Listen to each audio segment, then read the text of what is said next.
देखिए, दिल्ली भारतीय जनता पार्टी और दिल्ली के नगर निगम लगातार इस कोरोना संकट में अपनी बहुत ही अग्रणी भूमिका निभा रहे हैं। आज साउथ कॉरपोरेशन के सहयोग से, अनन्या फाउंडेशन के सहयोग से और हमारे पूर्व मेयर रविंदर गुप्ता जी ने जिसको ऑर्गेनाइज़ किया है, इस पूरी मुहिम को ऑक्सीजन ऑन व्हील्स, जिसको एक हफ्ते पहले नॉर्थ कॉरपोरेशन में लॉन्च किया गया है और आज साउथ कॉरपोरेशन में लॉन्च किया गया। इसका मुख्य उद्देश्य है कि ऑक्सीजन अस्पतालों के बाहर जो लोग वेट करते हैं एडमिशन के समय, उनको एडमिशन लेट मिलता है, या जिनको ऑक्सीजन नहीं मिल पाती है, अस्पताल ले जाना है उनको, ऐसे मरीज इस पर ऑक्सीजन ऑन व्हील्स, इस बस में उनको ऑक्सीजन मिलेगी और वो अस्पताल उनको पहुंचाया जा सकता है। ये सभी जो गाड़ियां हैं अभी नॉर्थ कॉरपोरेशन, वो अस्पताल के बाहर खड़ी रहेगी। इसी तरह साउथ कॉरपोरेशन में साउथ कॉरपोरेशन के अस्पतालों के बाहर खड़ी रहेगी और कोरोना से प्रभावित जो मरीज है, जिनको सांस लेने में दिक्कत आ रही है, जिनको ऑक्सीजन की ज़रूरत है, ऐसे संकट के समय में ये बस ऑक्सीजन ऑन व्हील एक तरह से प्राणवायु सेवा ही है और उसका काम करेगी।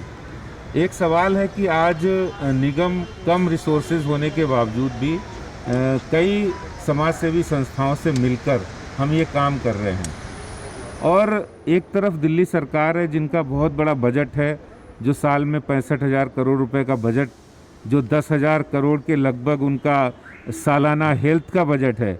लेकिन जब इतनी बड़ी त्रासदी महामारी आई तो दिल्ली सरकार, केजरीवाल सरकार कहीं नज़र नहीं आई। एक बहुत बड़ी आपराधिक लापरवाही दिल्ली सरकार ने की है, वो ऑक्सीजन मिसमैनेजमेंट के रूप में, वो दिल्ली के अंदर हेल्थ इंफ्रास्ट्रक्चर को सही नहीं कर पाने के रूप में, अस्पतालों में बेड नहीं थे, वेंटिलेटर नहीं थे, एडमिशन नहीं मिले, लोग ऑक्सीजन की त्रासदी से जान गंवानी पड़ी। अगर दिल्ली सरकार समय रहते ये सब व्यवस्थाएं करती तो मुझे नहीं लगता कि इतनी बड़ी त्रासदी हो पाती। लेकिन ये जो त्रासदी हुई है, जो महामारी हुई है, उसमें बहुत बड़े गुनाहगार के रूप में आज केजरीवाल सरकार सामने आई है, और जैसे परत दरत परत बहुत सी बातें खुलासा होंगी तो आगे चलकर जो जो बातें आएंगी वो दिल्ली सरकार की लापरवाही ही निकलेगी।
साउथ एमसीडी की मेयर हमारे साथ हैं अनामिका जी। आप लोगों ने ऑक्सीजन ऑन व्हील का ये प्रोग्राम शुरू करा है।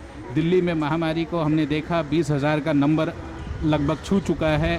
ऑक्सीजन ऑन व्हील की क्या प्राथमिकताएं हैं और इसका क्या फैसिलिटीज़ हैं? ये हमारे 2 हॉस्पिटल हैं और वहाँ पर जो है ये गाड़ी अवेलेबल रहेगी।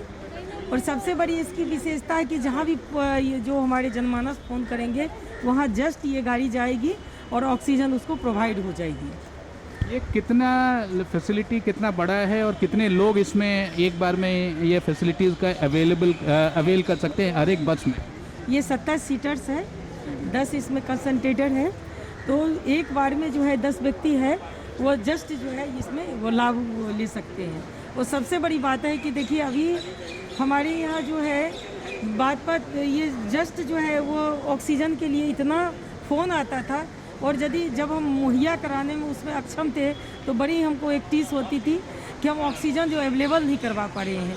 और ये गाड़ी आने के बाद जो है अब हम ऑक्सीजन जस्ट अवेलेबल करवाएंगे जिससे हमें आत्मिक शांति भी मिलेगी। मैडम, आप तो दिल्ली के प्रथम नागरिक हैं। जब आप कह रहे हैं कि ऑक्सीजन का अवेलेबिलिटी आपको दिक्कत हो रही थी तो आम जनमानस को वाकई बहुत दिक्कत हो रही होगी।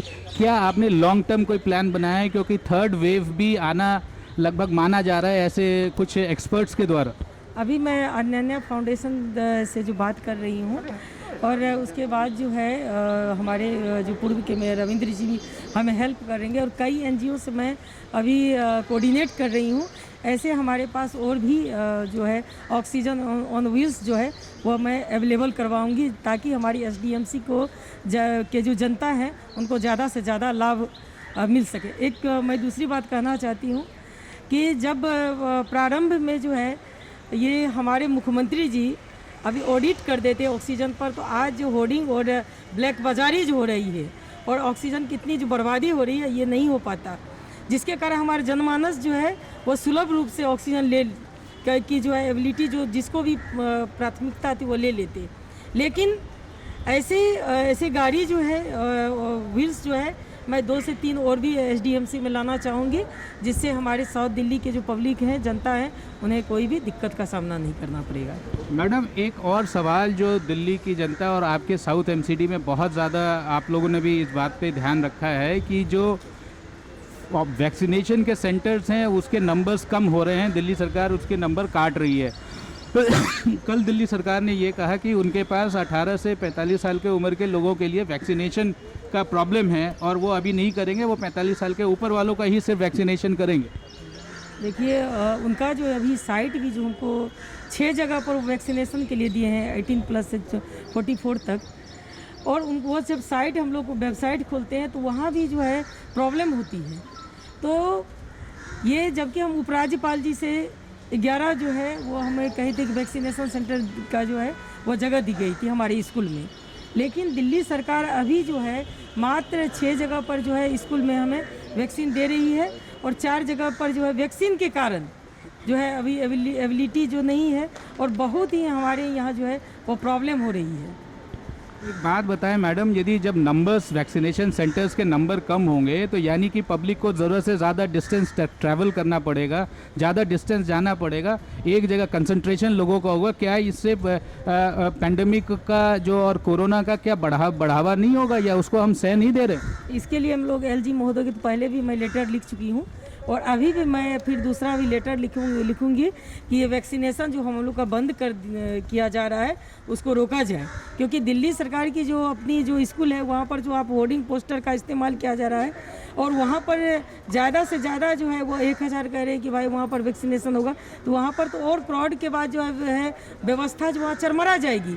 जबकि हमारे यहाँ 450 स्कूल भी है, 200 जो कम्युनिटी सेंटर भी है, तो यहाँ पर जो है जब हम एबल है तो यहाँ पर जो है हमारे निगम को जो है वो वैक्सीनेशन की व्यवस्था करें। और निगम के पास तो आपके अपने हॉस्पिटल्स भी हैं, डॉक्टर्स भी हैं, नर्सेज हैं, नर्सिंग स्टाफ भी है। सबसे बड़ी बात है देखिए अभी जो है जस्ट वो 45 जो है हमारे डॉक्टर और नर्स को जो है वो ले लिए हैं। तो आप क्या करते हैं, जो हमारे यहाँ स्वास्थ्यकर्मी को ले रहे हैं, अभी 3 हमारे यहाँ स्वास्थ्यकर्मी की भी मृत्यु हो गई है। और जब स्वास्थ्यकर्मी जो जब हम लोग यहाँ पर उनके लिए जब कोई भी डिमांड करते हैं तो वहाँ से कहा जाता है कि भाई ये तो निगम के जो हैं कर्मचारी हैं, हम इनके बारे में नहीं जानते हैं। ये तो आप वो कह रहे हैं जो कि दिल्ली सरकार ने घोषित किया है कि ऑन जॉब यदि कोई सरकारी आदमी मरता है तो उसको 1 करोड़ रुपए का मुआवजा दिया जाएगा। क्या आपने जो 3 जो नाम गिनाए, क्या उनको मुआवजा मिल पाया अभी तक? जी, अभी हम 18 जो हमारे डॉक्टर और हमारे स्वच्छता कर्मी थे उनको 10-10 लाख रुपया हम दिए थे। और जब हम यहाँ से दिल्ली सरकार को अपना फाइल भेजे, मैं वह लेटर भी आपको अवेलेबल करवाऊंगी, तो वह कह रहे हैं कि ये निगम के कर्मचारी हैं, इनको हम नहीं देंगे।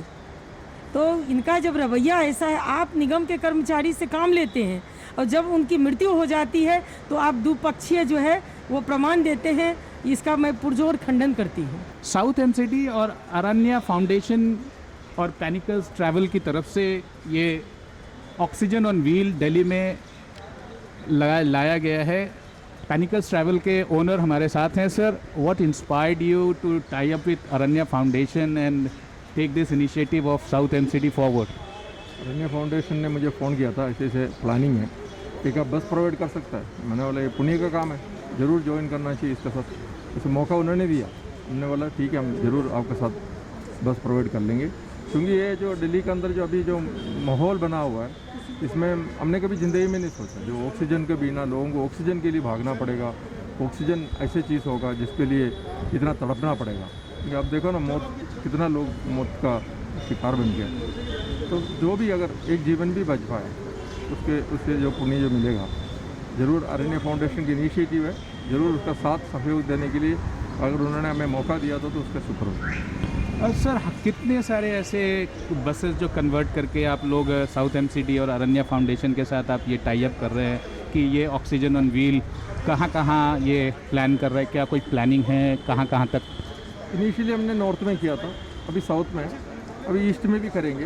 वेर एवर रिक्वायरमेंट हो, बसेस है हमारे पास, वेर एवर कोई भी रिक्वायरमेंट हो, किसी रिक्वायरमेंट हो, उसके लिए बस प्रोवाइड करने के लिए हम तैयार हैं। पैनिकल्स ट्रैवल पूरे हिंदुस्तान में इनका नाम है। दिल्ली में तो आप ट्रांसपोर्ट में चैम्पियन हैं और टूर ट्रांसपोर्ट में तो आपकी बहुत बड़ा नाम है।